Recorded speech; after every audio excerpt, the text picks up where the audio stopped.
Jackson here for WrestleCopia Podcast Network, and I am very excited to announce that we have a brand new podcast coming up in August with the man himself, Dangerous Doug Gilbert. I am getting ready to have some dangerous conversations with this man right here, Doug Gilbert. Dangerous conversations. That's what it's all about. Hey, man. There are a lot of friends of mine that I've got some stories to tell about, even from my childhood, growing up till today here in Jonesboro, Arkansas. That's right. We're going to cover the entire Gilbert legacy. You've had questions. You want to know things about Doug, about Eddie, about Tommy, about the Gilbert family in general. And if you tune in to Dangerous Conversations with Doug Gilbert, we're going to be telling him stories each and every week. And you never know who from Doug's past or present may be there with us. Join us. WrestleCopia Podcast Network. Dangerous Conversations with Dangerous Doug Gilbert. And there's going to be a lot of friends.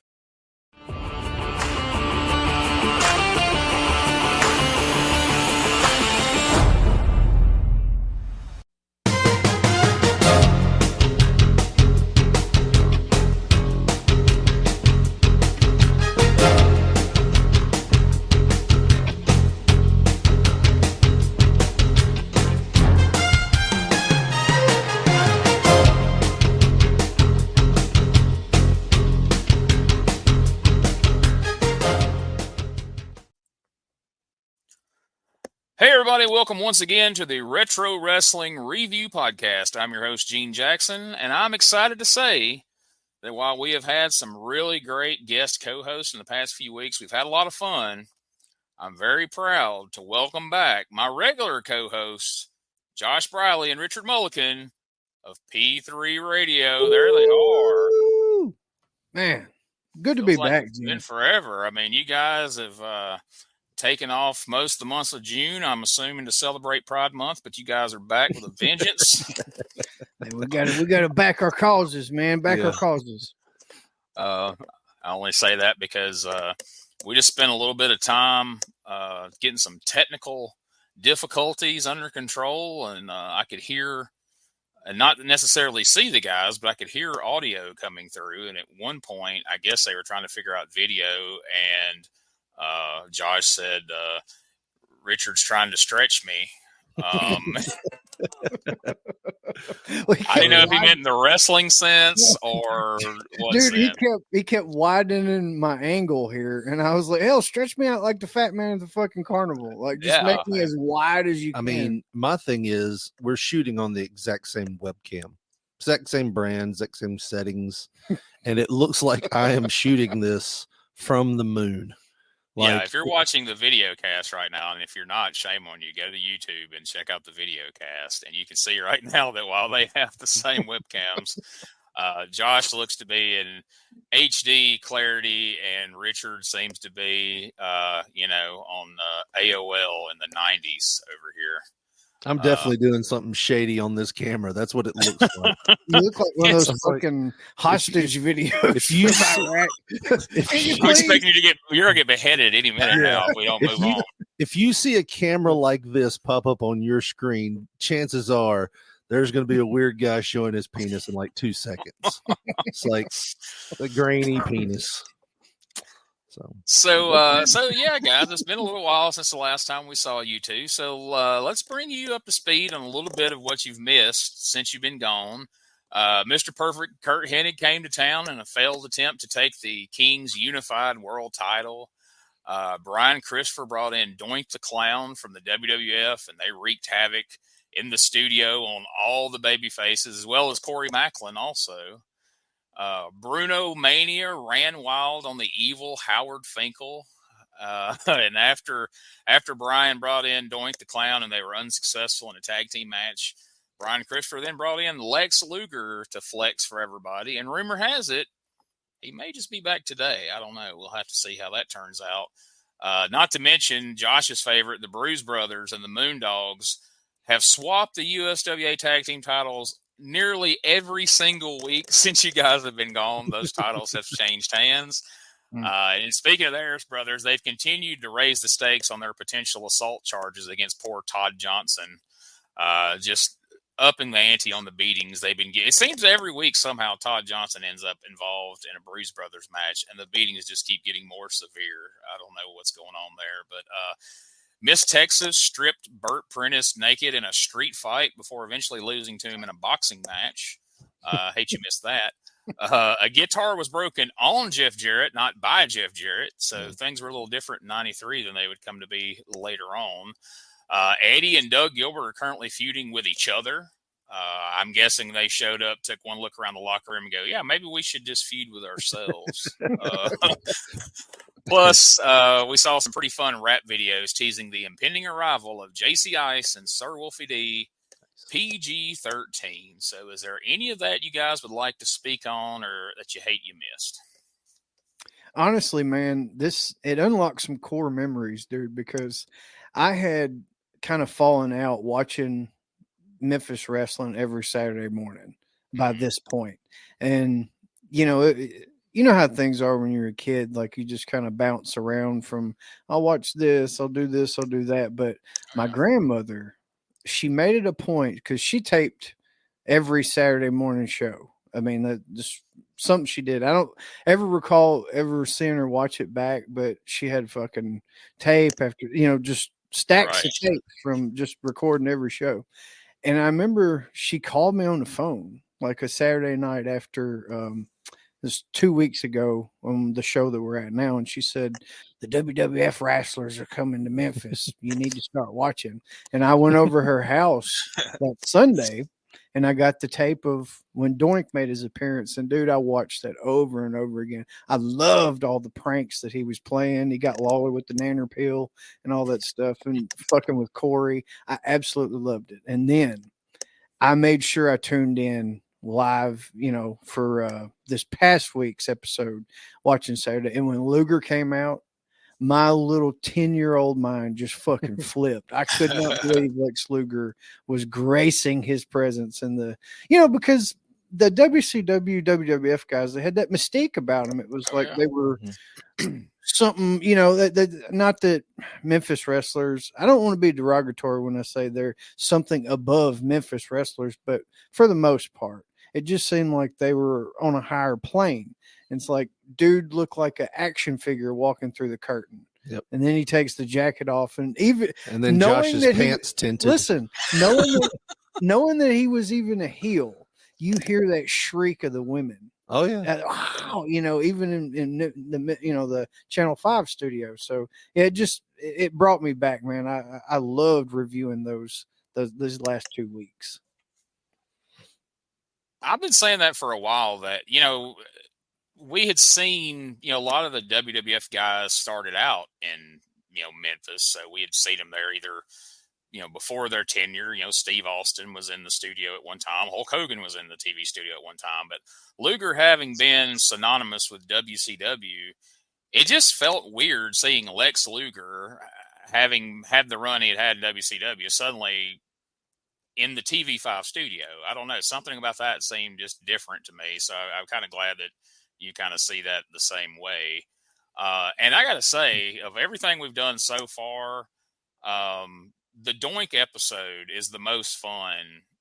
I can't think of another Memphis episode that was more fun because the shenanigans just goes on through the whole episode. And it was like that whole episode featured that character. And I don't know that WWF even ever managed to feature Doink and accentuate all the aspects of that character the way that episode of USWA did. Because you saw the silly pranks, you saw the promo that goes from serious to ha-ha, back to serious to scary. You got to see him in the ring where he's goofing around, squirting somebody with a flower on the way out there. Then he's stretching somebody in the ring. And you can tell, even if you're not a real smart fan and you don't know this is Matt Bourne, but this guy can go. Like, he's not some goofy clown, So, I actually had, there was kind of some angling amongst the potential guest co-host on who was going to get the Doink episode. So Ray Russell ended up winning out on that because Jamie Ward ended up being busy. So he had a lot of fun with that. And like I said, the Rock and Roll Phantom has showed up now, and he's busting guitars over Jeff Jarrett, which is ironic. And I don't know if you guys have seen that episode or that clip, but that wasn't those balsa wood guitars that Jeff was cracking over people in WCW. That looked like Don Bass had that guitar in the closet from when he was a kid or something. This is granddad's. It just shatters Jeff's skull with it. Like, holy cow. I don't know what I've ever felt so bad for somebody over a guitar shot. It looks every bit as brutal as the one that Jake the Snake still complains about to this day. Put him on the path to being a drug addict when the Honky Tonk Man broke that guitar over his head in the Snake Pit in '87. So that gets us up to speed, guys. So let's go right now. Let's talk about the February 20th, 1993 episode of USWA Championship Wrestling. Corey and Dave lets us know what to expect today, and then they throw to our first commercial break of the day, which we always do. And when we return, Dave Brown is joined by Doug Gilbert, who, as I mentioned, he has fell into a feud with his brother Eddie. And, he says that last week he was running his mouth when he should have been listening. And he's been thinking a lot about the company he's been keeping. So let's hear some clips from Doug's promo, and I'll be interested to get you guys' take on this feud between the Gilbert brothers here in 1993. Gilbert is out here, and Doug, you have something you need to say to the fans? Yeah, Dave, first of all, I want to tell you, I'm sorry about a few things I said last week. I was running my mouth when I should have been listening. Eddie sat out here and he said a lot of things and made me think about a lot of things, Dave.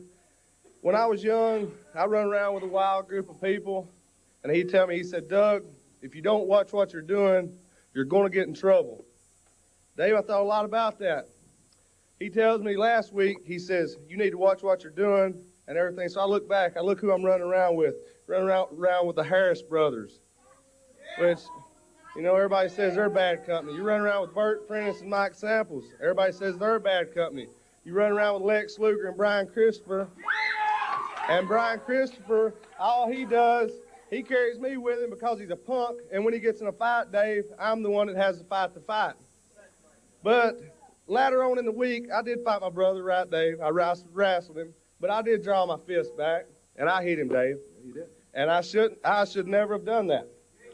But on the latter part of the week, I talked to my mother, and she said, son, I didn't bring you and Eddie up to be fighting each other. And I said, no, Mom, I'm sorry. I'm real sorry about that. And I said, I told him I didn't even want to wrestle him again, but it's done booked, and I've got to wrestle. But I told my mother, Dave, I said, I will never draw my fist back at my brother ever again. I would never do that. And see, my brother right now, Dave, a lot of people don't know, he's still not even talking to me.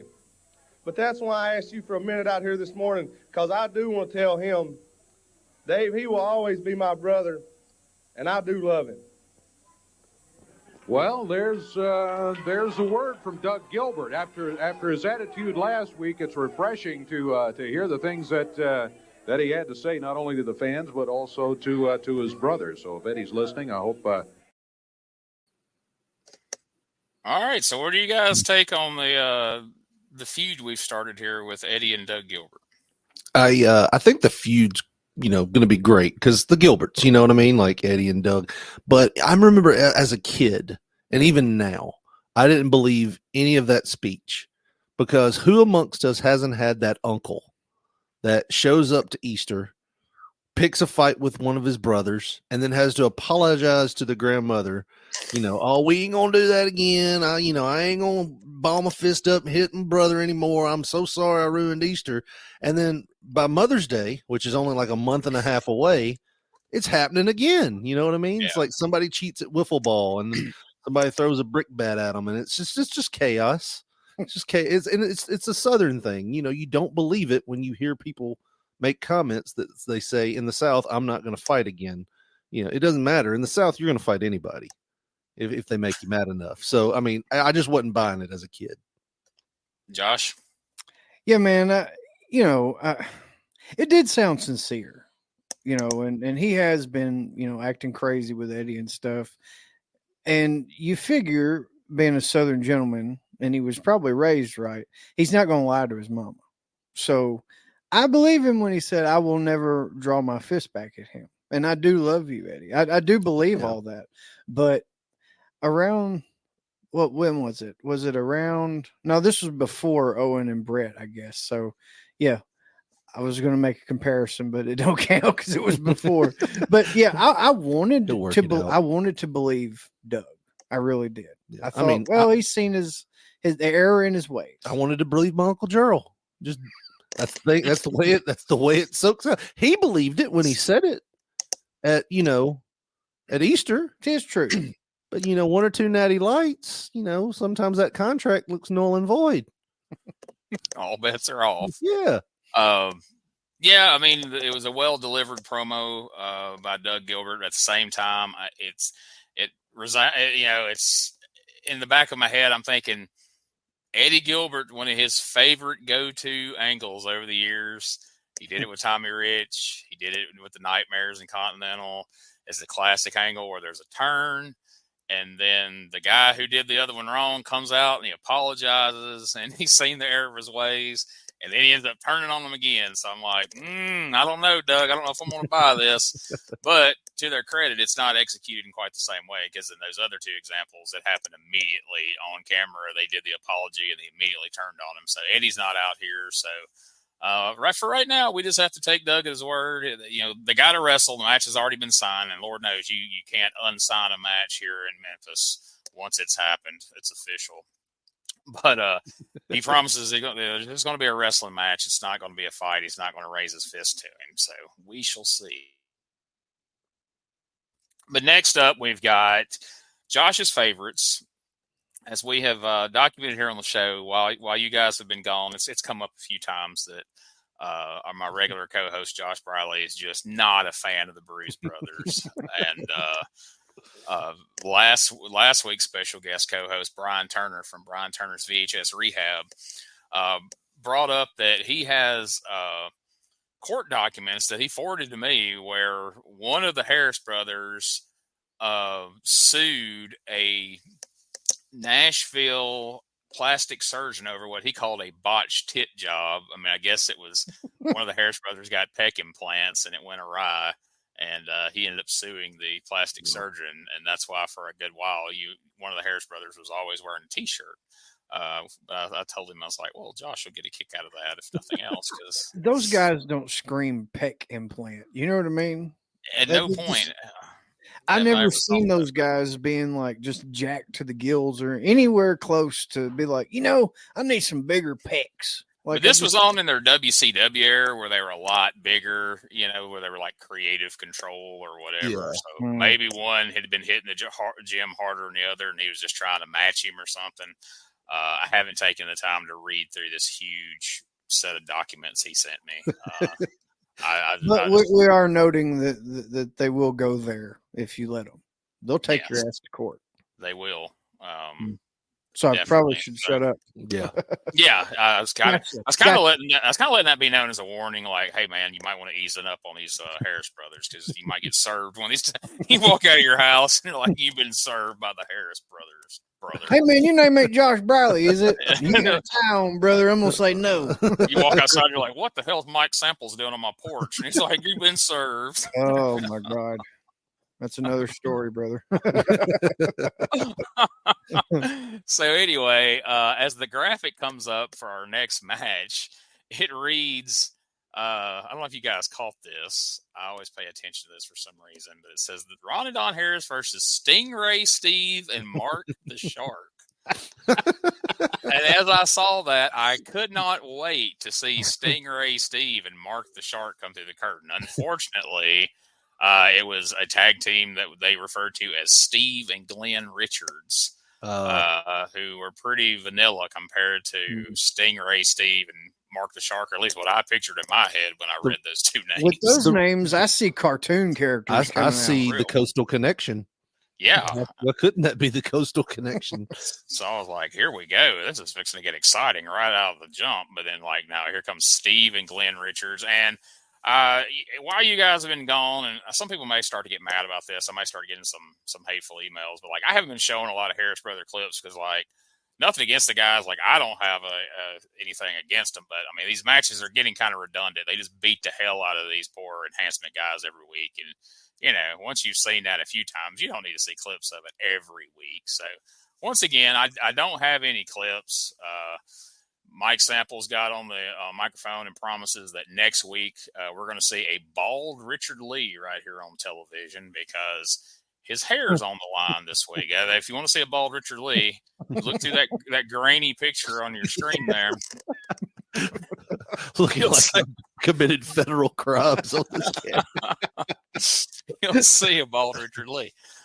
So yeah, this was the typical Harris Brothers squash we've become accustomed to. You know, they beat on them for a couple minutes, and then they pin one of the Richards brothers. I don't know if it was Steve or Glenn. I don't know that it matters. After the big double boot.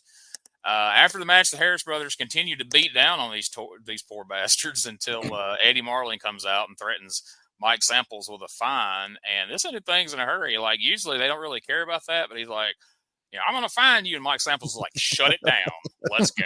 And they immediately left. It was the most authority Eddie Marlin appeared to ever have in all the times I've been watching USWA. So that was pretty fun. So Dave Brown sends us to another break.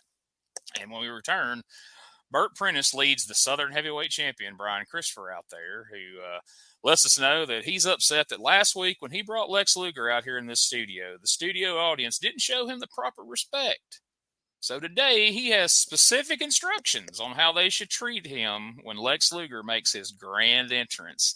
So let's hear the instructions that Brian has for this studio audience on how to properly show respect for the narcissist, Lex Luger.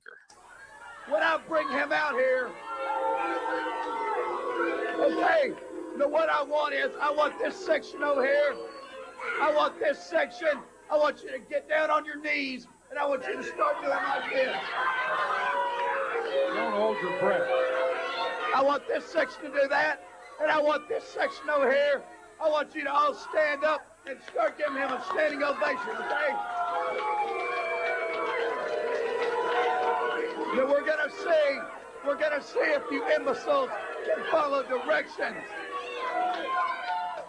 And right now, here's your cue. Get down on your knees, stand up.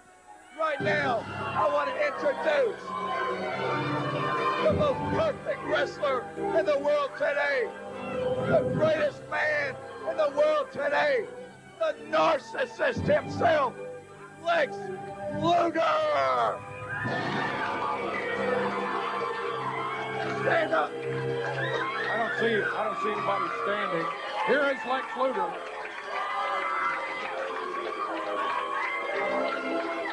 The narcissist. There's two big studs running around here by the name of Jeff Jarrett and Jerry Lawler. But they just think that they're studs because this week, me and Lex have decided to get in the ring together and take care of the sissy boy and the so-called king. It's going to be 2-on-2, and we're going to show you why we're the best and why he is the narcissist. Image. First reactions to that.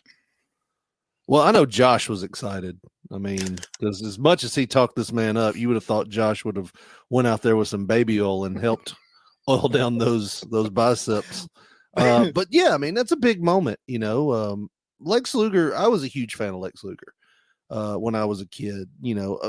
WCW Lex Luger. I didn't really get into the WWF. You Lex wasn't Luger. riding the Lex Express? I was not riding the Lex Express, but I mean, to have him come out there and like I was just telling Josh, I was like, it's strange to look at this picture now, knowing where we're at, because we still feel like it's, you know, we're in that time frame. And it's like both Brian and Bert are gone, Corey's gone, Luger's there, but Luger, you know, he's had that injury, and it's like, man, you know, you just forget how moments were in life. And like when Luger come out there, he was just larger than life. Like Josh said too, but he was also wearing the same thing he wore last week. So that's he could have been sleeping in his car. That's immediately what I noticed. Like when I'm watching this live as a 10-year-old kid, I'm like, he's wearing the same jacket. That's what the struck hell? me is like they didn't pre-tape like 2 weeks in a row back then. We were live every week. I'm like, so Once Luger again, he's in just the like- same acid wash jeans, fanny pack, and New Japan Pro Wrestling windbreaker that he had on last week, which was, very odd because all that stood out heavily the previous week. The thing that I thought was funny, Brian's going to give these people instructions. He's got half the people getting on their knees. He's got the other half clapping. I'm like, okay, these instructions are because they go, okay, here he comes. Get on your knees. Stand up. And Bert goes charging over there. I'm assuming Bert was going to help the half that were getting on their knees to show them how that needs to take place. But, I'm sorry. But anyway,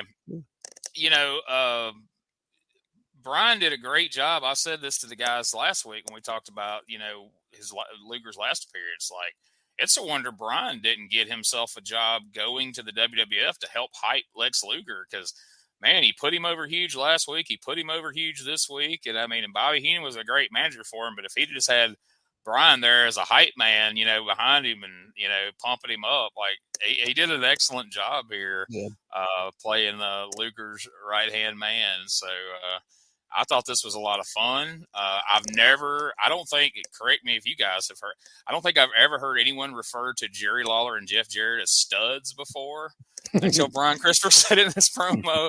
I've heard a lot of adjectives for Lawler and Jarrett. I've never heard them referred to as studs, so I'm sure that didn't hurt their feelings any. But Now, but is before- this Lex Luger or Lex Luger? Because you remember on the Chiron, they promoted Lex Luger, and it was spelled like sugar with an L. Yeah, ironically, I happened to notice on the second viewing of this that, yes, that first time they got, you could either call it Lex Luger or Lex Lugar, if you will. But, yes, it was Lugar, but somebody clued them in because the second go around, it actually was spelled correctly, which very rarely did they ever correct the Chiron on these things. Usually if there was a just obvious misspelling. So I'm thinking that probably Luger himself saw it and like, it's not how you spell my name, stupid. It's Luger. And they went and had to correct it because normally I've seen way more heinous misspellings than that. They've gone up 3 or 4 times in an episode. So I feel like that was probably at Luger's demand, like, fix my name. Of course, it used to be in the magazines like that sometimes, too. Yeah. So not the first. So I figured maybe that was a sore spot with him. So right now, before we get to hear from Lex, Brian wants us to take a look at how Jeff Jarrett cost him. And you guys missed out on this. Last week, Brian Christopher gets his very first one-on-one match with the King for the unified heavyweight title. And, man, on last week's episode, it was the Brian Christopher show. Brother, he was in almost every segment for like the first 40 minutes of the show. Every single segment featured Brian Christopher. Brian was all over this show.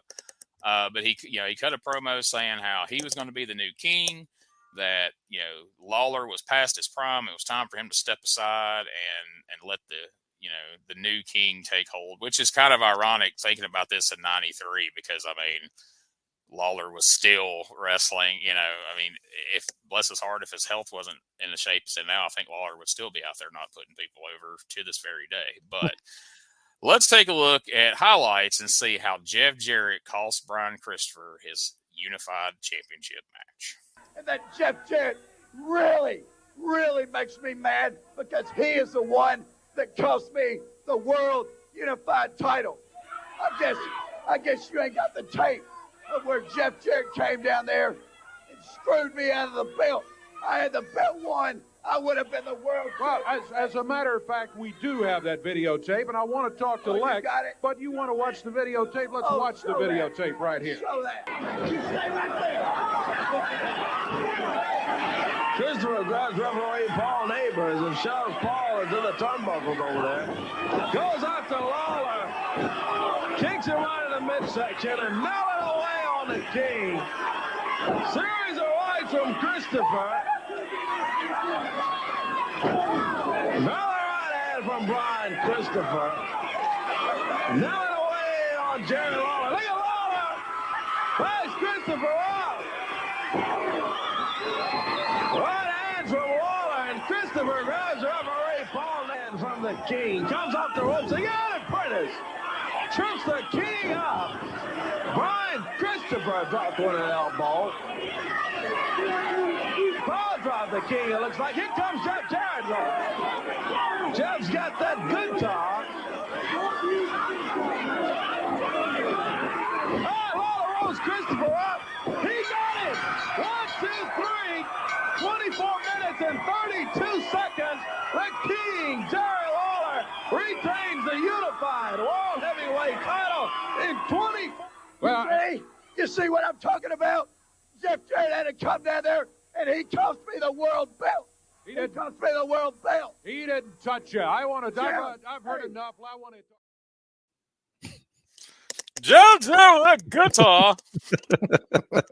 I will say, Brian has a legit gripe here because that highlight was just the best of him whipping Jerry's ass until Jeff came down and distracted him. Like, where's the lie?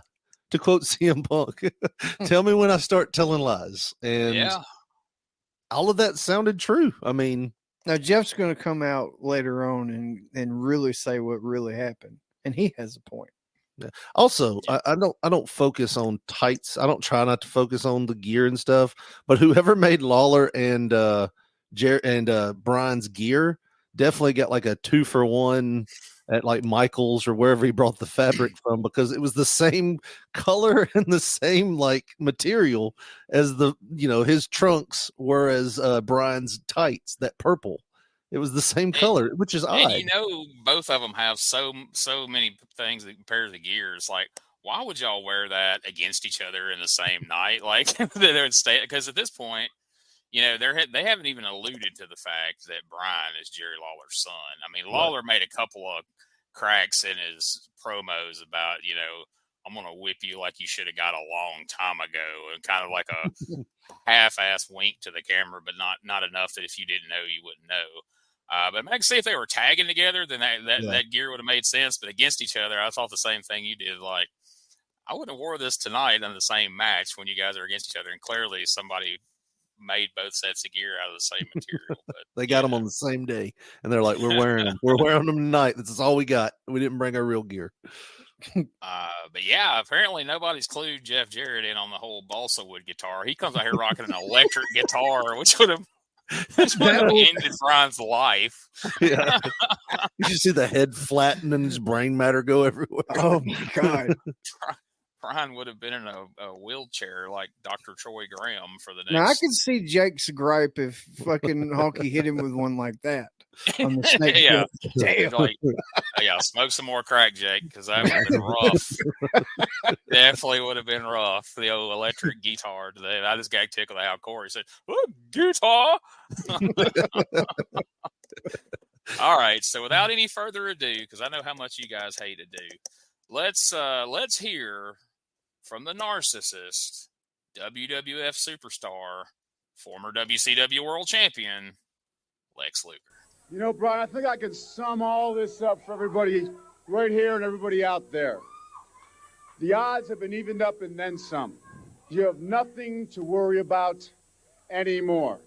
Because you see, what I just saw on tape there was 2-on-1 with a guitar. Yeah. The odds have been totally, abundantly evened up. Because you see, when I came in and I said there was a couple studs, like you said, Jeff Jarrett and Jerry, the so-called King Lawler. Well, I love establishing my dominance and superiority over so-called studs. That's what I do best. And now, what they are is a couple big fish in a very small pond. But now you're going to look at what is the biggest fish in the biggest pond of professional wrestling. The superstar of the 90s, the man of the 90s, the narcissist, Lex Luger. Now, what we're going to do, Brian, is we're going to humiliate and dominate them like they have never been dominated before. And that is what's going to happen when we step in the ring with those two. I cannot wait. Jarrett and Lawler, you see this man? Nobody can beat this man. And you can't beat me either. We're going to take care of you this week. And now, Brian, let me tell you something. If anybody has an eye for talent in the sport of professional wrestling, it's the narcissist Lex Luger. Now, don't be so humble. It was your idea. to wrestle both at once to establish my superiority all at the same time. It was your idea. And let me tell you something. This man has the intelligence. He has the wrestling skills. He's going to go somewhere. He won't be in a small pond for very long. This man here is going to be big things. We're going to start off with Jarrett and Lawler right here, right now. And that's the word from Lex Luger. I thought it was probably his idea. We'll see you in the ring. We'll be back here with more action in a moment. So last week, Luger stumbled all over the word superiority. So this week, he's really doubling down on showing everybody that he got it sorted out during the week. He can now say superiority. He tells us in the beginning of the promo that one of his favorite things is to establish dominance and superiority over studs. And Bert's like, me too, brother. But, man. It really sounded like he was going to hump Lawler and Jarrett in the ring, didn't it? Show him. It was some strange threats. As a matter of fact, when you hear these lines later on, I got to admit, Jeff, I am so impressed with this man's body. I'm going to break you open like a hot biscuit, boy. I got to admit, Jeff. yeah, you almost kind of understand it after hearing what Luger said to them. You're like, okay, now I understand why Jeff said that. But So what do you guys think of Lex? Because, Luger has never been known for his superior promo skills, but I thought he did all right in these last couple of weeks here in Memphis. What do you guys think? He got the job done. And here's the thing. He comes across like Mike Tyson. Mike was not the best with words, but he didn't have to be because he focuses his time. He didn't go to English class.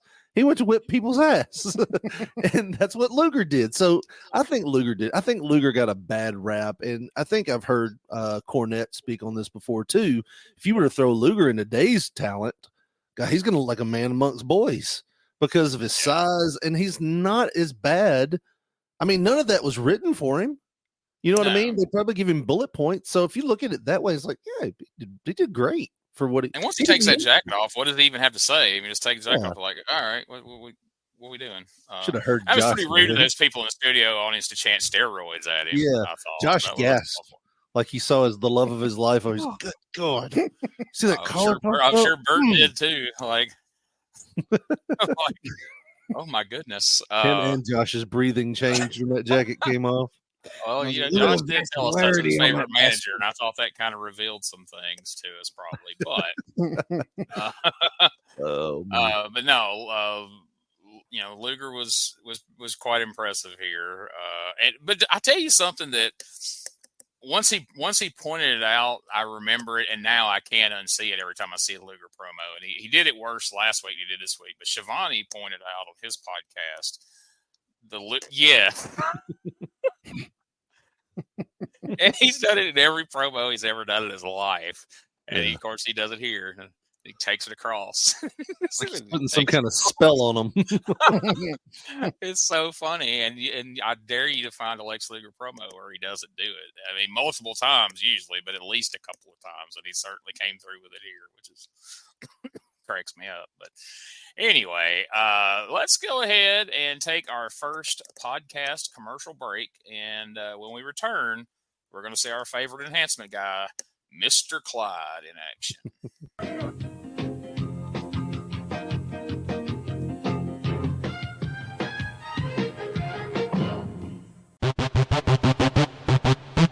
Ladies and gentlemen, welcome to Give Me Back My Pro Wrestling, the podcast that's based on the old school but can still help you find the good stuff from today. Jimmy Street and the Plastic Chic, Jarrett, are the undisputed tag team champions of the wrestling podcast world. From thought-provoking topics to superstar interviews to action figure expertise. This team does it all. And all they ask is, give me back my pro wrestling.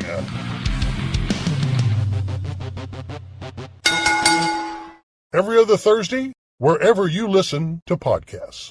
Hey guys, this is Wolfie D from PG-13. Check out my podcast, Live and in Color with Wolfie D, every Monday at noon. We're talking Memphis, we're talking ECW, WCW, WWF, everywhere that I've been. We even have some great guests, some Hall of Famers on the show with us. Every Monday at noon, Live and in Color with Wolfie D. This is Wrestling Nostalgia, the podcast that dives into wrestling history. Hey, wrestling fans, I'm Dave Dynasty, and if you enjoy podcasts that are knowledgeable and history-driven, then Wrestling Nostalgia is for you. With great guests and fun interviews, there are over 200 episodes in our archives. We chat with several first-time guests and often cover topics not discussed on other podcasts. Look up Wrestling Nostalgia on your favorite podcast platform and visit all of our links at linktree/wrestlepod. That is linktr.ee/RASSLEPOD. And remember, wherever you go, whatever you do, be good, be safe, and keep on growing.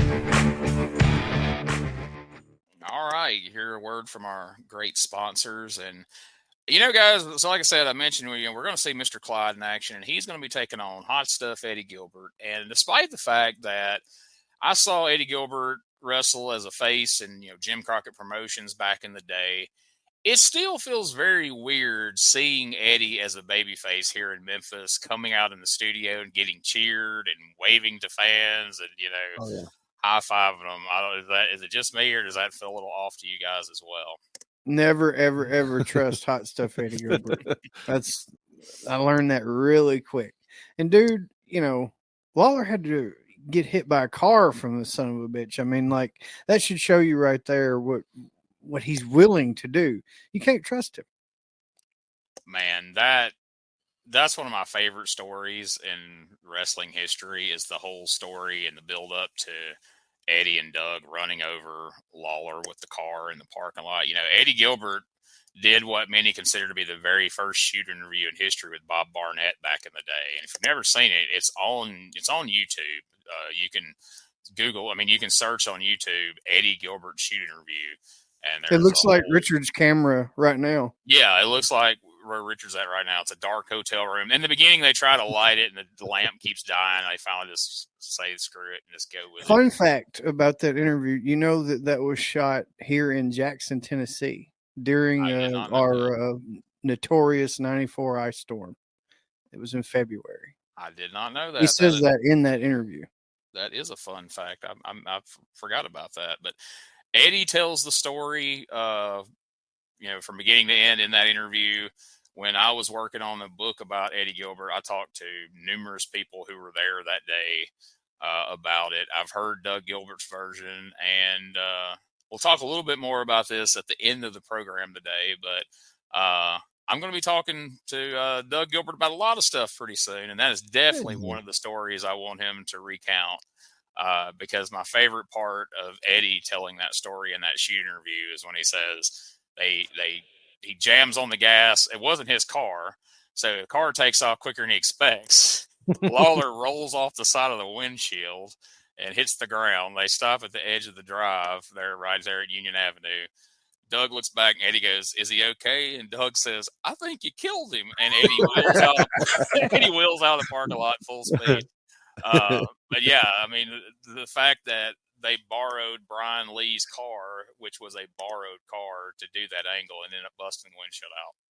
There's just a lot of fun stuff in that story. I can't wait for people to hear it if you haven't heard it before. But here in this match, Eddie has a little fun with Mr. Clyde here at the beginning. A few little fun spots there. And in the end, Eddie hits Mr. Clyde with a bulldog for the win, which wasn't something we've seen Eddie use as a finish a lot, but I'm guessing he didn't want to try to get Mr. Clyde up for the old hot shot over the top rope. So we get a bulldog win. And then you guys aren't going to believe this, but right here on TV, we had a run in a match. Check this out. And Eddie Gilbert goes after it. Oh, a bulldog. Big bulldog, and boy, I think that's the last mistake that broke the camel's back. Well, that's the straw that did it. Eddie Gilbert. Look out, Samples headed for the ring with the Harris brothers. Here comes the Harris brothers and Mike Samples. Eddie Gilbert holding his own in there. 3 against 1. Oh, boy. They've got him hammered down to the mat now. It's 3 against 1. Samples and the Harris brothers all of a sudden hit the ring. I don't know what Samples' idea is, but he really was going after Eddie Gilbert. Oh, they pick Eddie up there. Big pile drive on Eddie. Man, he's going to need some help. Yeah. We need some help for Eddie in here. Here comes Doug. Maybe there's some help for him as he heads for his brother. What in the world is Doug Gilbert doing? Hey, I got friends. I'm the king of rock. I don't apologize to nobody. Yes, I said I loved him, but you gotta beat some sense into some people's heads. Oh, come on, Doug. Doug Gilbert cheering on his brother. I thought he was coming out here to help his brother. He's out here and claiming that he doesn't apologize for anything. Hey, Dave, I told you I was the king of rock, and look what's happening. I've got good friends. What's going on? Yeah, I think he's got some friends now, though, Doug. Here comes the Moondogs and Richard Lee. Well, Big Trash Can and Ford nibbling away on the Bruise Brothers and Mike Samples. Split the board on the Bruise Brothers. And, boy, we've got ourselves a brawl, Moondog style. Ford and Splat and Richard Lee come out, jump on the Harris brothers. Now, you're not going to believe me, but my Uncle Freddie made the exact same Mike spiel as Doug there did at Mother's Day. You know, sometimes you just got to beat the sense out of King of Rock and Roll and everything. He made the exact same, did the exact same dance, everything. Everything my uncle did. That's why I didn't believe the speech at the beginning. I mean, we thought he was coming out to make the save. The Gilbert brothers are going to be united, and he breaks into that awful gyrating King Booty of Rock spell that he did. gyrating that he does. I can't wait to talk to him about that. I want to hear the whole story of how the King of Rock and Roll came to be, why it came to be, and where who told him he needed to do that dancing, and when they told him he needed to stop. I kind of honed in on something else with the Moondogs, man. It was like they took a waste paper can that you keep at the bottom of the bed. It was the smallest trash can I'd ever seen. Like They robbed Brenda from accounting's I was waste just desk. fixing to say, that was sitting next to somebody's desk in the TV studio Oh a few my minutes God. prior. And come Monday morning when she came to work, it's like caved in on the side and it's like barely standing up next to her desk. What happened to my garbage can? Randy, somebody's dented my garbage can and they've broken my board that I keep over here. What the hell? Can't have nice Worst things. time keeping these 4x4s in there. Another new development while you guys were away, we got a new Moondog. Moondog Splat showed up, and do we ever figure out what legit happened to the other one during this time?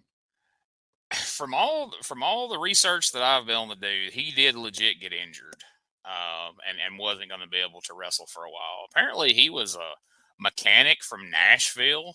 Was his day job when he wasn't moondogging around the USWA. Imagine having to go to his shop and be like, "Look, this shit ain't working. What? I don't know what you fixed, but it's not working." He hits you over the fucking head with a board. Yeah, I'll say you get a chair upside the head, chewing on the air filter. As Richard Lee's drawing up your invoice over there, singing country music at you. But yeah, Moondog Splat, who when he first turned up, I was like, I remember he was somebody else. Who was he? And then I realized it was the Mighty Goliath of Big Bubba and Goliath fame. That was his previous incarnation in Memphis, and then he returns as a Moondog years later. So that's a little bit of fun trivia for you. Or it's trivia. I don't know if it's fun, but anyway, if he looked familiar, that's why he was. But he's by far the biggest Moondog that we ever saw, and I always feel like they kind of rib Samples and the Harris brothers, because this is like the third time that I've seen them out there stomping on people, and you can tell Samples is completely blown up and he can barely stomp before they finally come running in and start hitting them with the trash cans and the boards and all that stuff. But yeah, if I had kept a running total of how many times the Moondogs have run in on the Bruise Brothers, or the Bruise Brothers have run in on the Moondogs, I wouldn't have enough fingers and toes now to have kept count of all of them. It is a weekly occurrence. And so we've been going back and forth with the tag titles are on the line against the other manager's hair. And then that team wins the belt. So the next week, the belts are against the other manager's hair. And we've just gone back and forth on it. And I guess this week, we'll see what the stakes are, because you can guarantee, you may not know a lot, but you can bet each and every week, you're going to see the Bruise Brothers meet the Moondogs in some shape, form, or fashion in USWA 1993. And I'm just curious to see how many weeks and months we let this rock on, because so far there seems to be no end in sight. So how are y'all feeling about that feud right now? Are you still pretty psyched about it? Are you as amped about it as you was in the beginning of the podcast? My hate for the Bruise Brothers has not changed, and if anything, it's inflated just from their presence still on the show facing the Moondogs. And I like the Moondogs, but anytime the Bruise Brothers are on TV, I'm turning it. I absolutely despise them. So, serious business right now. I have had a couple of wrestlers who listen and watch our podcast, and at least 4 different just viewers of the podcast or listeners of the podcast have messaged me on the Facebook page and said, is the thing with Josh hating the Harris Brothers, is that a bit? Is that like a running bit y'all are doing? I'm like, no, it's not a bit. 100% truth. And here's the thing. Yes. I love the Bruise Brothers. I thought they were awesome. I thought they were, I just liked their look, even though one of them choked me once. I should be the one that just hey, one of them put me in a rear naked choke because he thought I was a fan. So yeah, I should be the one, but I like the Harris Brothers. And Josh is like, I can't, no, don't like them. Don't like their look. Don't like anything about them. They are aids to my eyes. I'm waiting for it to come out that they did something cross to Uncle Danny, and we're just not hearing about it yet. And then that's not the case. And Josh will be like, all right, that's why I hate them, because of that time they beat up Uncle Danny. And I'm curious if the one who choked you is the one who had the botched tit job. I don't think the two could be related, but it would just be ironic if that was the same one. Just to say, hey, why are you hugging me like I'm a doctor that performed a malpractice procedure on you? Do you happen to know which one choked you, Richard? Was it Don or Ron? It was, so I was doing that bit. So I did this bit, Brian, when I was very young in wrestling, took me to TNA and beat me up in the front row. And then they had security come out, and some of them were helpful. And then I just feel this large arm like a rear naked choke go against my throat, and he's pulling me with force to the back. And finally somebody goes, no, bring him over here. It's just real calmly. But yeah, he was, I could see my grandmother and stuff, and she wasn't even dead yet, but she was telling me it's going to happen soon. She wasn't dead yet. No. So just to clarify, folks, I don't mean to question Richard's storytelling here, but Brian was on this TNA show, and he placed Richard in the front row as a fan. And if somebody's this half-ass listening, they're like, so Brian invited Richard to a TNA show, and they were watching it, and then he beat him up in the front row, and the Harris brother helped him? Like, man, that was shitty. So they have a TNA channel on, it's Pluto TV and Samsung TV and stuff like that. I saw what he's talking about. Oh, is it on there? Last week. They nice. But see, I've never seen it in its entirety. I've only saw what you could see on YouTube, but they showed a little preview of the angle Brian was in, which was god awful. It was with some woman, and he was trying to win her love or something, but he was proving himself to be unstable, and he'd lash out and stuff. And then I see Richard get his ass tore the fuck up on the big screen. I'd never seen it that big on the screen. And then a Harris brother choked me. It was great. Great night. Brother. But he still likes them, damn it. And I think that's good that you don't hold grudges. Josh is holding it for you, apparently. But anyway, my father-in-law watches TNA on there quite often, and he's 88 years old, and he doesn't realize that that's not current TNA. That's from years ago, and he'll try to tell me about it like it's shit that just happened. Like, all right, Brian Christopher choked that guy from your podcast last week. It's like, oh man, that Brian's not. Just never mind. You know a guy named Sonny Sayaki? That kid's going to go places. Like, no, he's not. Raymond, he's really not. And he's like, I got a show on there that's all girls wrestling on there. I'm like, yeah, they do. I know they do for some reason. So we take another break, and when we come back, Jeff Jarrett and Jerry Lawler come out for a promo, and Jeff's pretty heated when they get out here. Let's hear a little bit of what Jeff has to say towards Brian Christopher. With Brian and the guitar and all of that. Dave, I just want to jump right into it. It seems like I'm so sick and tired of being sick and tired of listening to Brian Christopher come out here week after week after week. And he comes out here and he twists the truth just a little bit. No, he just comes out sometimes and have some bold-faced lies. Now, Brian, film clips do not lie. And that's exactly right. I came down because I watched Jerry's back and he watches my back.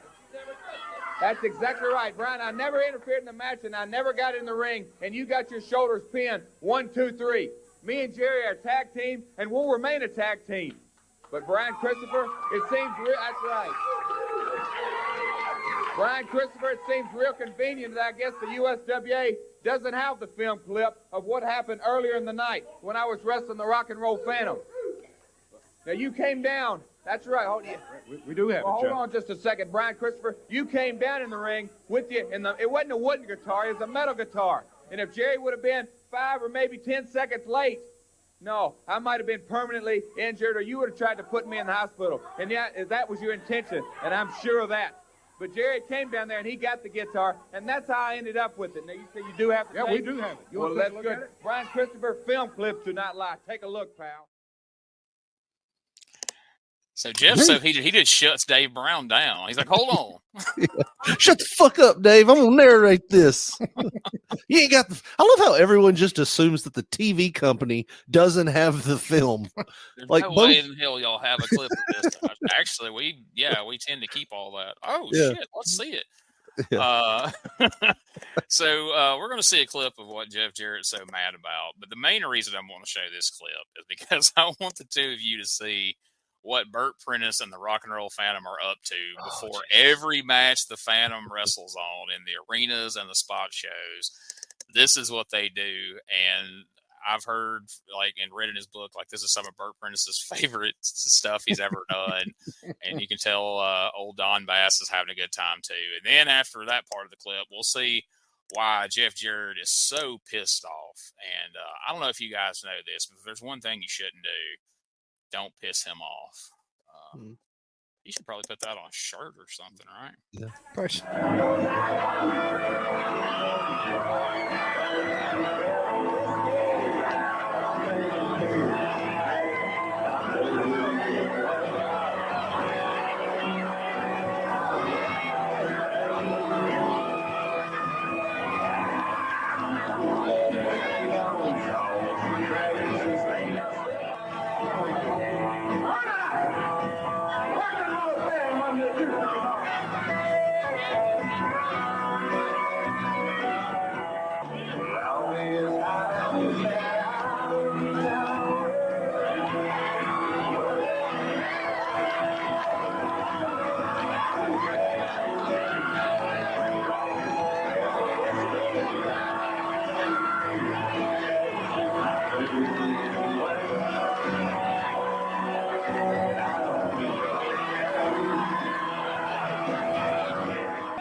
Sends Prentice upside down in the corner.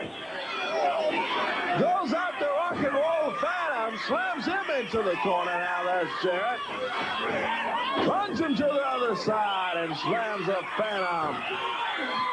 Right from Jeff. Oh, and here comes Mike Samples down the ringside. Holding Jeff. Jarrett gets out of the way, and the Phantom catches Samples. Jeff's got it rolled out. 1, 2. Oh, he kicks out at 2. And here comes Samples and Prentice. And the referee calls for the bell. 6 minutes and 30 seconds. Referee Frank Morrell calls for the bell. Oh, boy. What's that good time Brian Christopher's got? Jeff Jarrett right in the ribs Moondogs with that guitar. Samples and Prentice holding Jeff. Christopher again with the end of that guitar. Boy, that's a mellow guitar he's got in there. Well, big electric guitars, and here comes the king, Jarrett Lawler. He picks up that guitar. the guitar drinking game. I was just about to say, Corey must have been getting paid by how many times he could say guitar that night. So, okay. So, folks, if you're just listening to the audio version of this, you heard like an awkwardly long time of just faintly hearing Garth Brooks's Friends in Low Places. If YouTube didn't pull it, but if they haven't, you need to check this out. Because Bert Prentice is in there lip syncing, he's dancing. Don Bass is playing the guitar, as Corey Macklin would say.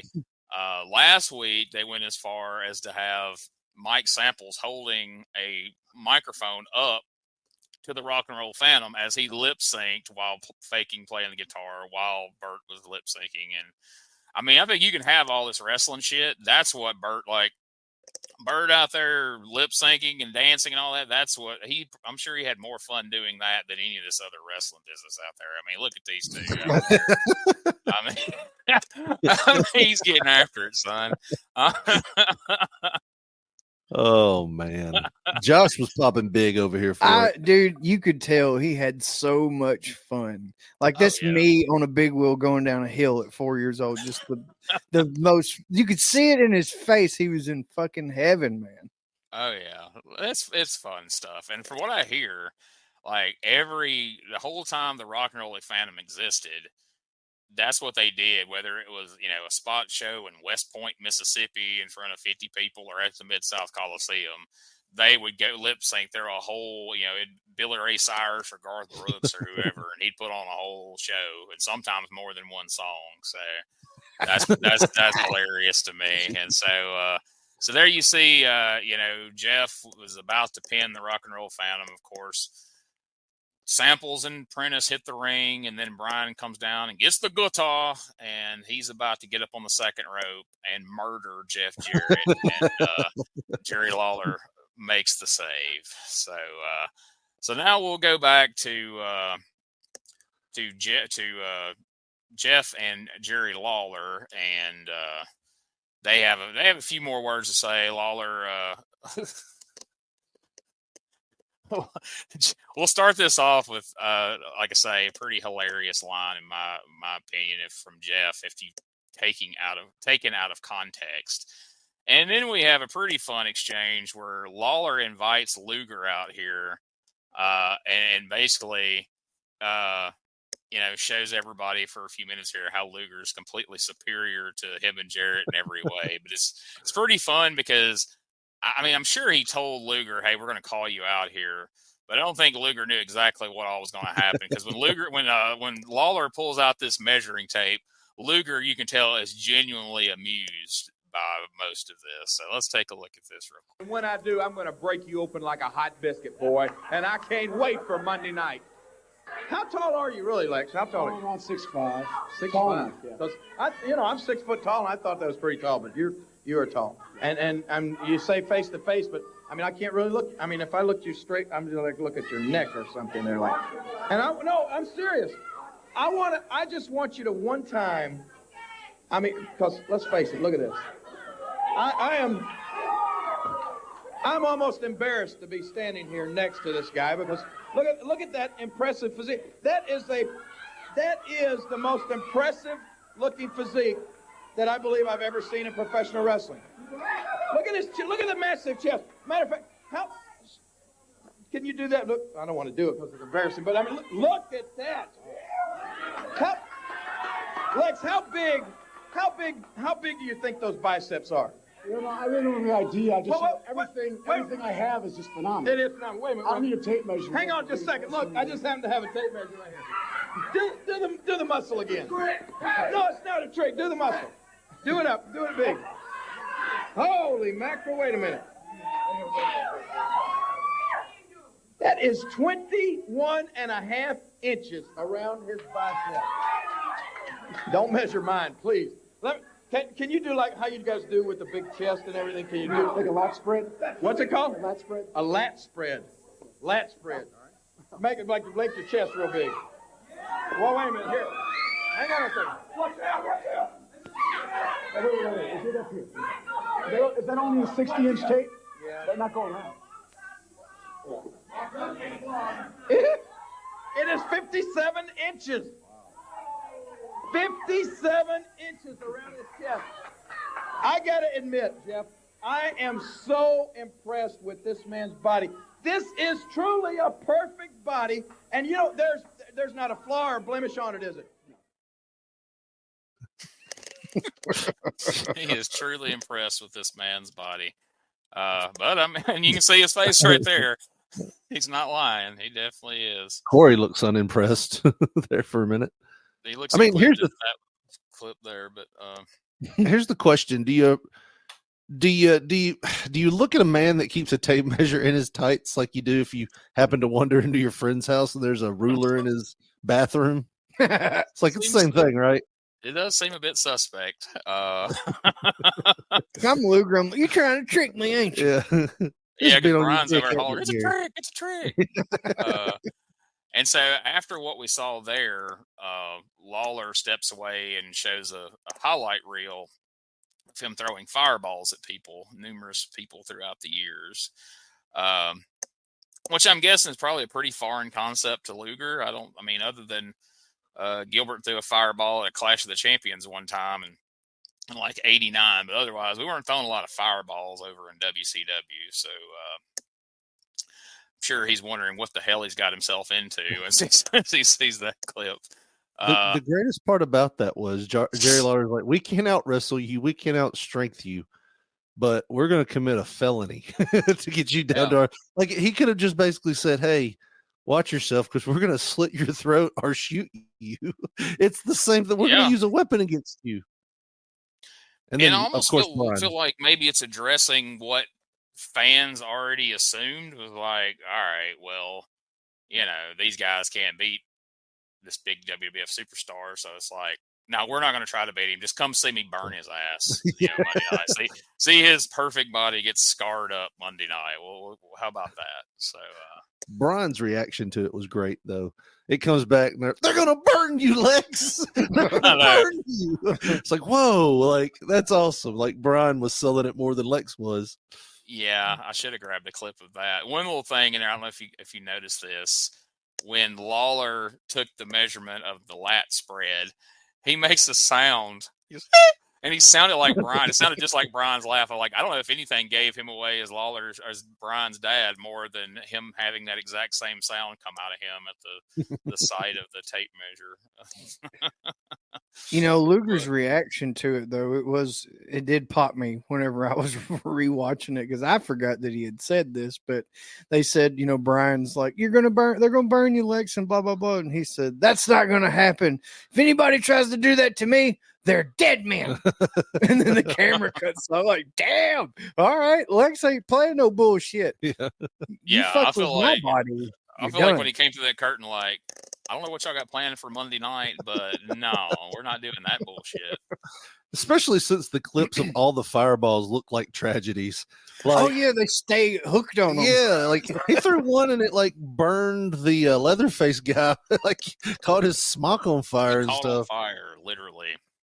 Yeah, I can't imagine. Like once he saw that video, you're gonna be like, "No, Lex, it's not a big deal. It's a work." Like, no, I saw that video. It's a working fireball, brother. Don't worry. Just don't mention this to Vince, okay? Yeah. Get a phone call. You're not burning Lex, pal. God damn it. We don't have any aloe on the Lex Express. Not doing it. So then we see a repeat of last week's new PG-13 rap video that we showed here on the show. I don't know if you guys saw that, but it features at one point Wolfie D calling Jeff Jarrett a Twizzot in Kearney on live Memphis television. And the most fun thing about that is it was revealed in my interview last week with Wolfie D that Jerry Jarrett fed him that line. Like when they were getting ready to write this rap, he's like, you know, I want you to do things. You can call call Jeff a twat in there, but in Carney, because I was getting ready to ask him if he got in trouble for that, and he's like, "Yeah, Jarrett told me to call Jeff a twat and Carney in there." I love how he called out your uncle too for being over the hill. Over the hill, and he's like, "Is he a nightmare or an eagle?" Was it known that he was one of the American Eagles at the time? I think by then they had been him and Dundee got unmasked as the Eagles. I'm pretty sure that didn't come after this.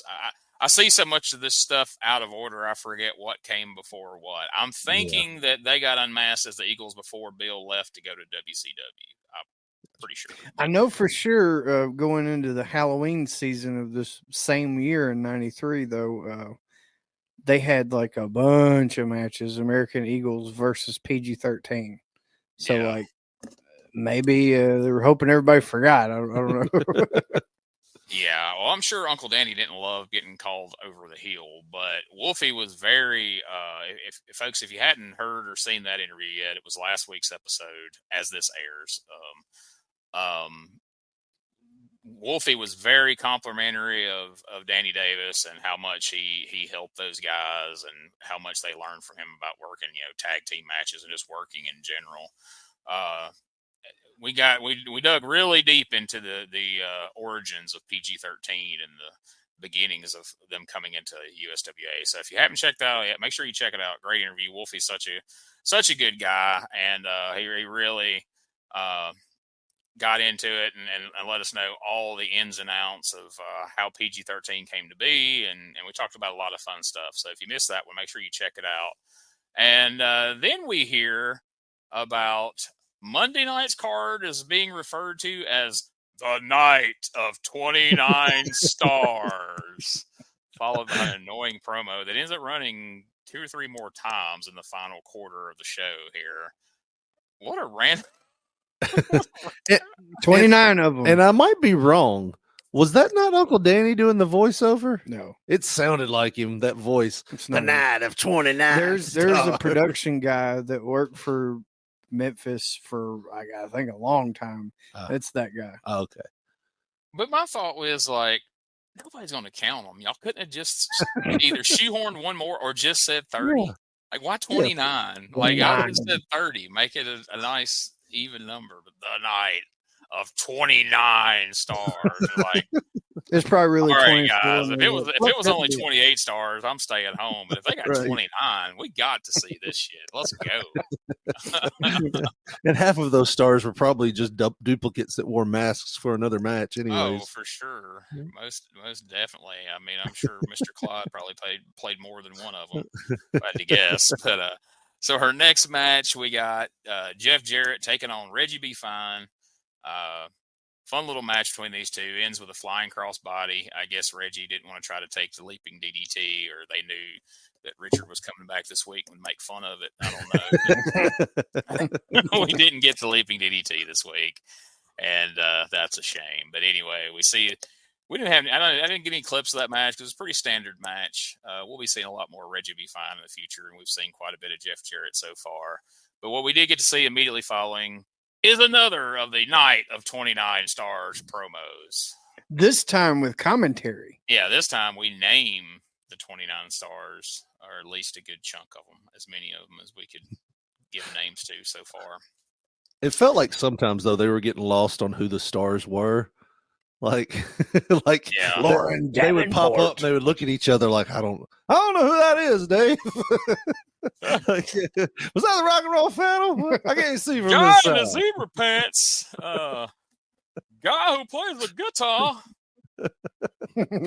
not honky tonk man. So, who's that other one? Oh damn, it's gone now. Not Doug, not Don. I mean, Rock Billy and Joe Roll Travis. Billy Joe Travis. He got out of jail. All right, guys, it's time for our main event.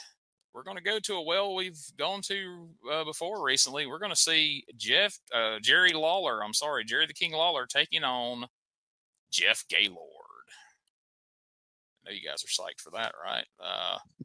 Let's take a little look at this. It was a pretty short. The match portion of this was pretty short. It was kind of had some some spot show screwing around, it felt like. And then, of course, we get down to the real meat and potatoes of the match because, since we've been watching USWA in this era, these matches only serve one sole purpose.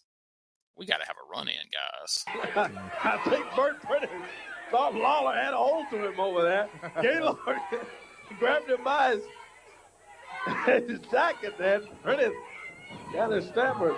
Oh, yeah, now he goes over. Oh, look at this. Look at Prentice interfere. He's got, that's Prentice's hand. He's holding Lawler back in the corner. Hey, come on, Bert, would you? Yeah, now he goes trying to run around the ring after grabbing. Yeah, Lawler's explaining to referee Kevin Tipton. Right on it. You saw exactly what happened.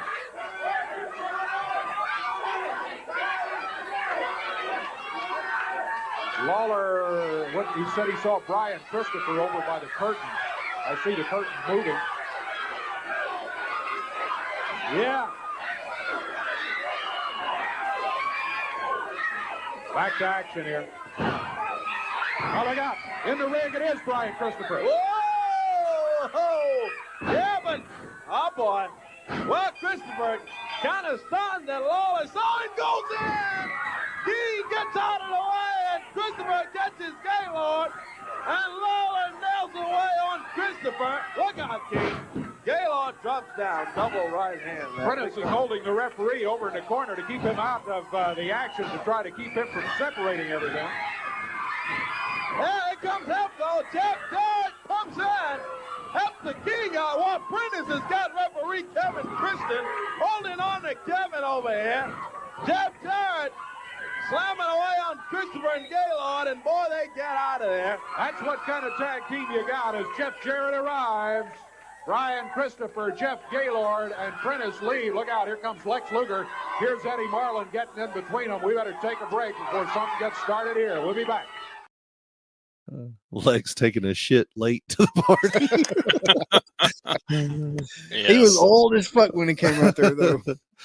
I feel like he got there and they're like, okay, well, to follow our pattern of, people running in to set up matches, like, Lex, what if we had you and Lawler do like a little short thing here in the main event? And he's like, no, all I brought was these acid wash jeans and the same windbreaker. And they're I like, get no char right. marks on that. That's why he we can do the same exact thing with Jeff Gaylord. It's totally fine. And then just if you could you just walk out at the end, like, he's not going to throw a fireball at me, is he? If he throws a fireball at me, I'm not showing up Monday night. Like, no. Yeah. So he strolls out. We go to commercial, and we've had. Were there any? Well, Gilbert pinned Mr. Clyde before the run-in happened, but in true USWA fashion, almost every match has ended with a run-in to set up what we've got coming up. So let's take our second and final podcast commercial break. And when we come back, we're going to let Dave and Corey let us know what this is all building up to and let us know the exact card for the night of 29 stars right after this commercial break.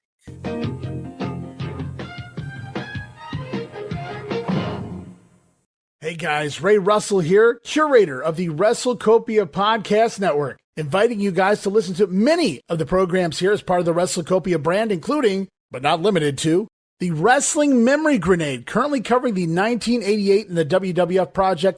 You can also listen to the Regional Wrestling Podcast, where we talk the territories, whether it's Jamie Ward with Georgia 81, Roman Gomez with the UWF in 1986, or Gene Jackson covering Memphis in 85. 3 projects going on right now over there at Regional Wrestling. You can also listen to the Wrestling Stoop with the legend himself, Bob Roop. Bob goes back in time each and every week, covering not just his career, but countless stories and interactions with hundreds of wrestling names spanning his 2 decades in the business. But that's not all. You can also check out the Puro Wrestling Academy with the professor of Puro Resu, Mr. Dan Ginnity. Dan and I go back in time and cover the history of Japanese professional wrestling in the English language.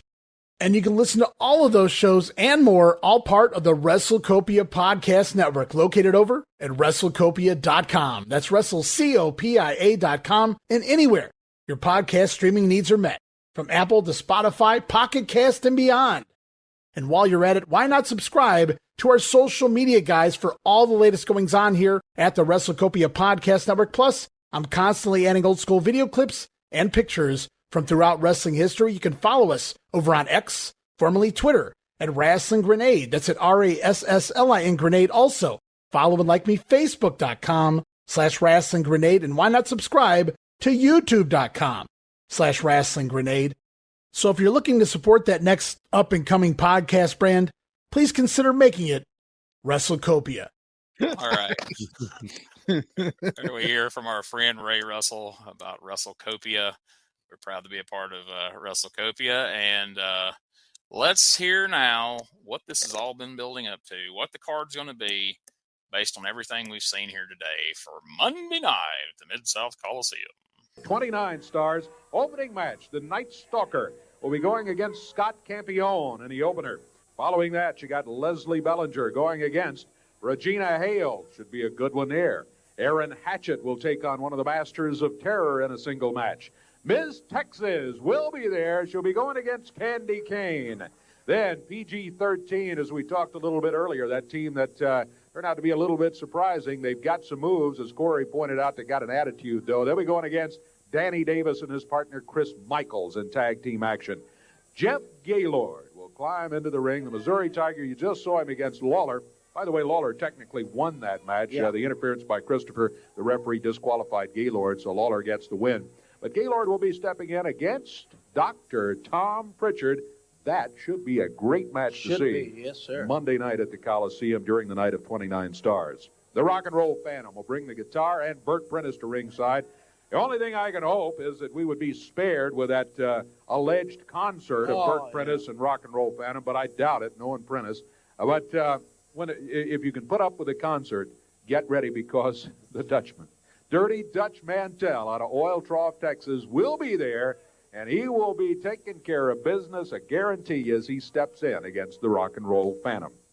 Following that, you got the return grudge match. Corey, this one. Look out for this one. Yeah, this one is not the same match that we thought it was just a few moments ago. Doug Gilbert came out here with what we felt was a sincere apology to Eddie, and he had promised his mom he would not raise his fist against his brother and all that. Didn't really want this match to occur.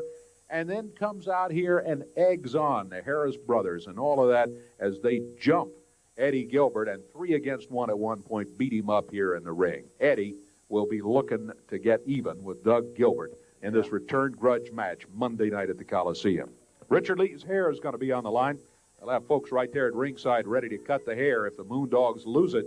Ron and Don Harris, the Bruise Brothers, the USWA World Tag Team Champions, with Mike Samples in their corner. Richard Lee's hair on the line, but the Harris Brothers titles are also on the line. Then the main event of the night. Get ready for it, fans. You got Jerry Lawler and Jeff Jarrett. Tag team that never backed up from a challenge at all. But on the other side, you got Bert Prentice, you got Brian Christopher, and Christopher has secured as his partner the Narcissist, the man that even Jerry Lawler says has an almost perfect physique, Lex Luger. It should be some kind of night. The night of 29 stars, Monday night at the Mid-South Coliseum. Did you count along to make sure we was totaling up 29 there, guys? Well, I mean, I was just impressed that they went and got Richard Ramirez, the Night Stalker.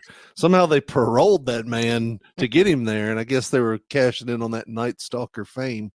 We're going to talk a little more about the Night Stalker here in a minute. But before we get there, it's the all-important time, guys. It's when I ask you the 3 questions that all this is building towards. So, having watched today's episode, number 1, what is your least favorite part of today's show? I would have to say the matches. I mean, just not just all the matches. Just the matches. Now, bear in mind, folks, in the past, Richard has told us his least favorite part of the show was all the talking and there wasn't enough matches. But today's matches were so poor. He's like, just the matches. Just the matches. All the matches. Anything that happened in the ring was just not good. Just not good. If there was a ref in there, shit was happening that I was not interested in. No, I mean, it was just, I didn't feel like we ever had a quality match. You know what I mean? And it's like just the lack of those real finishes. The Doug one, not Doug, but Eddie winning his match was awesome, but you knew that was going to happen. There was no chance of that. Thinking about Mr. Clyde pulling off an upset win over Eddie, that wasn't going to happen. So, I mean, it was just the matches disappointed me this week. The build-ups were great, but the matches just left a little something to be desired for me. All right, so not a lot of mystery here, but let's hear it anyway. Josh, what was your least favorite part of today's show? I don't think I got to wade too deep into this shit. You got to go as deep as that V on Mike Samples' vest. No. But, yeah, Harris Brothers versus Clark the Shark and Boondock Bill, whatever those people, Bill Richards and Greg Richards, whatever their names were, it didn't matter. It was just punch, kick, punch, kick, punch, kick, punch, kick, double kick, done. Leg drop. Shitty leg drop. I forgot the shitty leg drop. Either way, fucking horrible. Always horrible. Same bullshit over and over and over. They're like just, how like a lot of times Bret Hart would just have the same goddamn match over and over. If it didn't really mean shit, it was just a random jobber, he'd do the same shit over and over. They're like that, but with like a tenth of the talent. They sell you a timeshare. Now listen, I'll put up with you coming on here shitting on the Harris Brothers every week. I'm okay with that. But when you start dragging Bret Hart through the mud, sir, no. I was saying that I love Bret Hart, but even in those matches, he was still good. But they're doing the same formula with bad ingredients. Yeah, you know what I mean? Yeah, the repetitiveness. Yeah, I mean, this show's repetitive by nature, but like I said, I have completely quit showing clips to the point Ray was a little upset that I didn't show a clip the week that he was on of the Doink show, because they did do a spot where they like backdropped Todd Johnson on the floor, and then it didn't go right. He didn't take it right, so then one shot him into the other. And he clotheslined him so hard he cut him for a flip. By that point, though, I'd just gotten so used to just not clipping the Harris Brothers match. I didn't even clip none of it. He's like, "You didn't put that in?" I was like, "No, I just stopped clipping the Harris Brothers match." He's like, "How many of these can we watch?" And he's like, "Man, that was actually pretty wild." And I was like, shit. How many clips of the Harris Brothers beating a Johnson do you need? Yeah, I mean, and now that was a pretty wild clip. I almost wanted to just take the clip of him nearly killing that guy on the floor and just every week subbing in the spot in the show where the Harris Brothers match is, just showing that one clip and like, there you go. Yeah, that's the best. That's the best of the Harris Brothers right there. All right, so we got past our weekly dunking on the Bruise Brothers from Josh. So let's go to the second question. Maybe a little harder. I don't know. What was your favorite part of this week's show? I was a Lex Luger fan growing up, and it was really cool to see him there. Like I said, it was like a clash of worlds. You didn't see WCW guys all that much, and even though Lex had been in WWF for a little while at this point, he was a WCW guy. So seeing Lex there and seeing how Brian put him over, just like you were saying earlier, just excited Brian was. At one time when they were measuring his arm and they shoot over to Brian and he's just like just so much excitement. It was just I thought that whole thing was just great. It was the best part of the show for me. On last week's show, not to interrupt you, Josh, but real quick, my favorite part of last week's show, as Lex is starting to unzip the windbreaker, Brian's like, "They don't deserve it, Lex. They don't deserve it, Lex." And he's so hyped up. It's just, oh yeah, it's great. I'm sorry, Josh. Go ahead. Oh, you're good, man. So mine, I really, really, really enjoyed watching back the Jeff Jarrett versus Reggie B. Fine match. It felt like kind of like something that you would see on just a random ass, Ripley, Tennessee card or something where they get out there and just do whatever they wanted to do. Reggie's talking about they pulling my hair, and that hair comment cracked up both Corey and Dave. Like they laughed extensively and for like extended period of time about the hair pull, and it just tickled the shit out of me as well. And they didn't really do much of anything, but it was entertaining. And that's what I like, man. You don't have to do much, but whatever you do be very entertaining at it. And dude, Reggie be fine, man, for his lack of just. He's not Billy Robinson, you know what I mean? But he can make you laugh. I love that kind of shit, man. Oh yeah, Reggie always was a standout for me in USWA as just being super entertaining. Whether it was just a match like that it's just a squash match, it really isn't supposed to mean anything, but he finds a way to get something in that stands out, that's fun. And then once he starts getting to do promos and shit through the years, and it really, picks up. I mean, but that's a great point. It was a squash match, but it didn't appear to be because it really didn't bury him, He, to me, and we probably could find some people from USWA era to, co-sign this.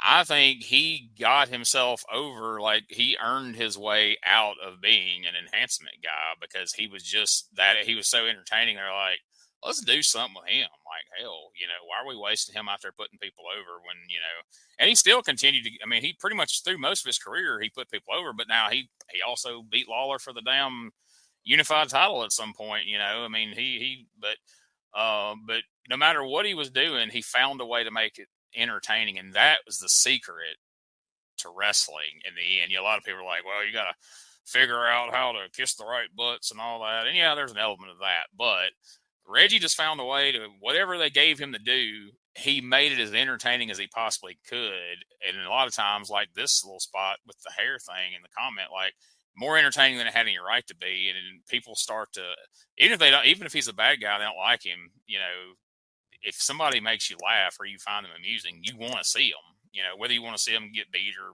whether you want to see them win, you want to see them. Yeah. And you fast forward all the way up to the feud with Coco, where he did the bit where he, allegedly deep fried Frankie. That's some of the funniest stuff they ever did on there. And I've heard Reggie say in interviews that Lance Russell was appalled by that whole thing because he tried to insist to Lance that he really deep fried a parrot. I loved being around, because Reggie was working for Memphis when I was there, and Reggie was just as entertaining in the back. Like it wasn't, there was no off switch. I remember there was one time, like 5 or 6 of us were laughing because he was getting on Jerry Calhoun about how slow his count was. Yeah. And he was like, man, Calhoun, could you not speed that count up a little bit? He's like, I don't have to shave in between the 1 and the 2. just stuff like that. It was like, man, this guy's hilarious. Not a lot of people know this, but about a year ago, I almost started doing a weekly podcast with Reggie B. Fine. Me and him had several conversations about it. We just never could get together on when we could record. But I was amused just talking to this dude on the phone.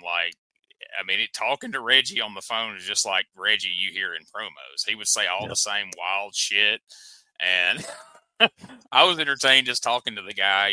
We never did record a damn thing, but he was funny to talk to. But anyway, let's get to the third question. If we were in 1993 right now, would today's program have convinced you to go buy a ticket to see this card on Monday night? Come on, guys. It's a night of 29 freaking stars. It would have been 29 stars, but it would have been just 1 star for me. Lex Luger. You know what I mean? I'd want to see Luger, and now I want to see him freak out to get burned. Like younger me would have been like, oh, they're going to throw Fireball that night. Older me, knowing what I know now and reading Steve Austin's book where he was talking about how, he'd always kind of look at them like crazy when they got color or something. It's like, I can't imagine he took this news well. You know what I mean? So it's like, I want to know what happened. I want to go. If I could go back in time, that would be where I'd want to go just to see what happens in that main event. Do they throw the fire? Do they not? Does Lex even show up? That's that kind of thing. So, I'm going just on that main event push. And I think that's the genius of Lawler airing that video, because I think he knows that most people are going to think this is a tag team match. It's going to be some bullshit disqualification. There's probably not going to be a clear-cut winner because they've been DQing us to death. We can skip this one. But then that shred of doubt that we might see Lex Luger get burned up with a fireball. I don't know, guys. We might need to see this. Josh, where are you at on it?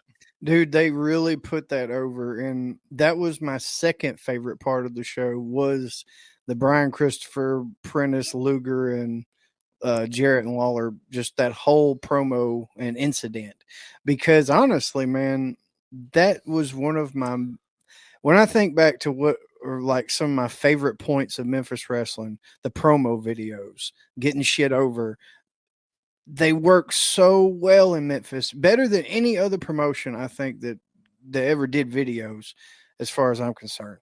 But like Richard said, they made it, but they made you believe that there was a very big possibility that Lex Luger was going to get his perfect body blemished, and I would want to go because usually when Lawler says something to that effect of, I'm going to burn your ass, somebody's getting on fire. It may be Bert taking the fireball. It may be Brian Christopher going to take the fireball, but somebody is going to get their ass burned up, and I want to see it.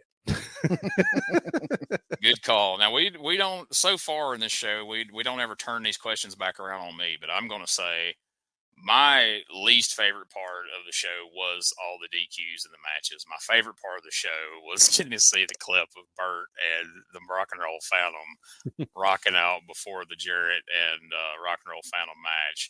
And yes, I would definitely have to buy a ticket just on the off chance that we might see Lex Luger get hit with a fireball. And being a big fan of the Gilberts at the time, I would have wanted to see how this thing played out with Eddie and Doug. And I'm also a big fan of Dutch Mantell, so I would have been curious about Dutch being there. And, I mean, who doesn't want to see the 537th match between the Moondogs and the Harris Brothers? Who knows what could possibly happen? The belts might change hands. They have every other week for the last 14 weeks. So, let's go. February 22nd, 1993, Mid-South Coliseum in Memphis. Unfortunately, we do not have the attendance for this one, which bums me out, but opening match, the Night Stalker beat Scott Campione. Now, most people listening to this look at the time frame of this and think the Night Stalker, probably Brian Clark. No, it wasn't Brian Clark. It was Tony Falk in a mask. Sorry to disappoint you. I think by this point, Brian Clark's already doing Adam Bomb. He had moved on from the Night Stalker. Yeah. If not, he's about to. Leslie Ballinger beat Regina Hale. I don't know if that was Randy Hale in drag or if that was someone else. I don't remember. I don't remember Regina Hale at the time. So it's a tall woman. We'll assume that maybe Leslie Ballinger. The Master of Terror defeated Hurricane Hatchet. Miss Texas defeated Candy Kane, and the way it was spelled, Candy Kane, I just picture Kane like Glenn Jacobs in dressed like a peppermint, like he was for the Christmas creature. That's a stripper that Lawler burned. But I'm sure you're probably pretty dead on right there that was a stripper that someone met close by. In the fifth match, PG-13 defeated Nightmare Danny Davis and Chris Michaels. In the sixth match, I find this interesting because when you look at the time frame, we're in February of 1993. So at this point, Dr. Tom Pritchard is one half of the Heavenly Bodies as a heel in Smoky Mountain Wrestling. But here, he's against Jeff Gaylord, so I think by default that makes him a babyface. Dr. Tom Pritchard defeats Jeff Gaylord via disqualification. And again, why couldn't he just win? Why we gotta have disqualification? But anyway, the Rock and Roll Phantom with Bert Prentice defeats Dirty Dutch Mantell. Ooh. In the eighth match, the grudge match, Hot Stuff Eddie Gilbert beats the King of Rock and Roll, Doug Gilbert, via countout. So I'm assuming Doug may have walked out of this one or something. I don't know, but that means that feud is going to continue. Then, big surprise here, we had the tag team titles on the line versus Richard Lee's hair. The Moondogs, Spot and Splat with Richard Lee, managed to defeat the Harris Brothers to once again win the USWA tag team titles for the 497th time. And then in the main event, Lex Luger and Brian Christopher defeated Jerry Lawler and Jeff Jarrett via disqualification when the King was disqualified for throwing a fireball that Lex Luger ducked and it hit the face of Brian Christopher. And after that, the Harris brothers hit the ring, and it was a big brawl in the ring, and that'll lead to other things next week. But yes, you won't have to. Usually, Josh, you would have been left hanging until we saw next week's episode.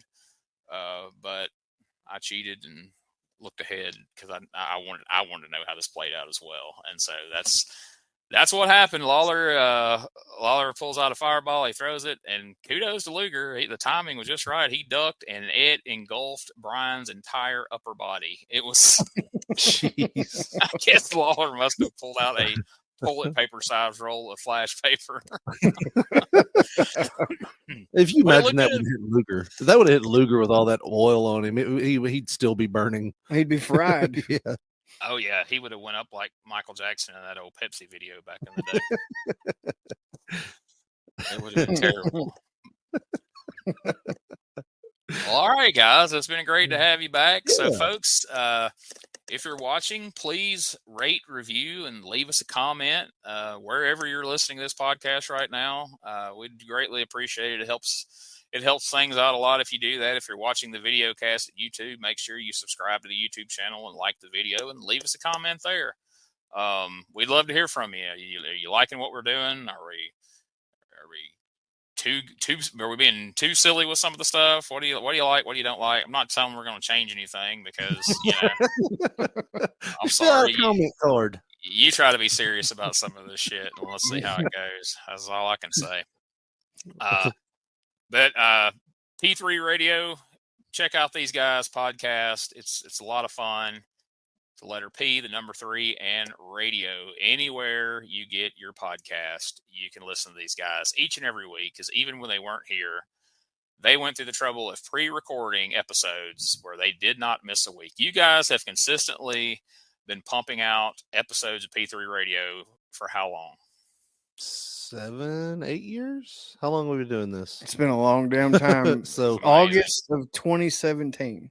Holy, that's amazing. So that's awesome. And we plan to keep pumping out episodes of this podcast as we work our way through 93 and 94, 95 and 96. And is there any chance of us circling back to 91, man? That is my golden if you guys stick around and don't tire of this, I want to circle back to 91, and we can take a vote amongst the listeners at the end of this.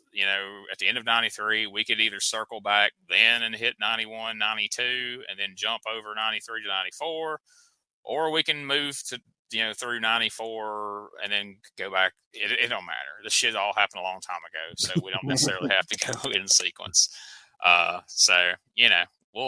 We'll get through 93 and we'll figure it out from there. But yeah, I definitely want to hit all of them. I don't want to do 1990 because 1990 just quite frankly kind of sucked in the USWA. But more so than that, what footage is out there available it's really sketchy. There's not a lot of the Memphis stuff that's out there. It's more the Dallas end of things. It is really hard to find any 1990 Memphis TV. Now, if somebody was to come forward and be like, "Hey, I got the whole year," then we'll talk. But right now, I have managed to procure most of what I was missing from 94, and all but just a handful of 96. I've got all of 95. I've got all of 92.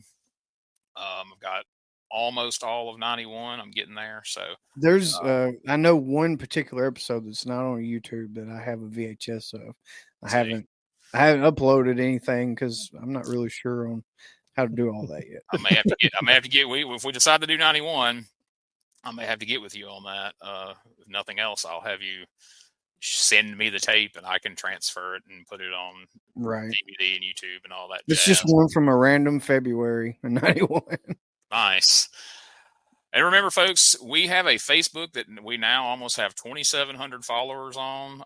We've been getting more people every week. A lot of good engagement from everybody. We appreciate everybody for participating over there and commenting and sharing the videos and the pictures and all the things that we do over there. We also have a Twitter and Instagram, TikTok. You can find all of it at USWApodcast.com. The links for everything we do is all right there. So rather than me sitting here each week rattling off what the handle is for all of them, just go to USWApodcast.com. You can find it all, including our store where you can find Retro Wrestling Review USWA podcast. You can find Moondog shirts, or all kinds of great stuff over there. So make sure you check that out.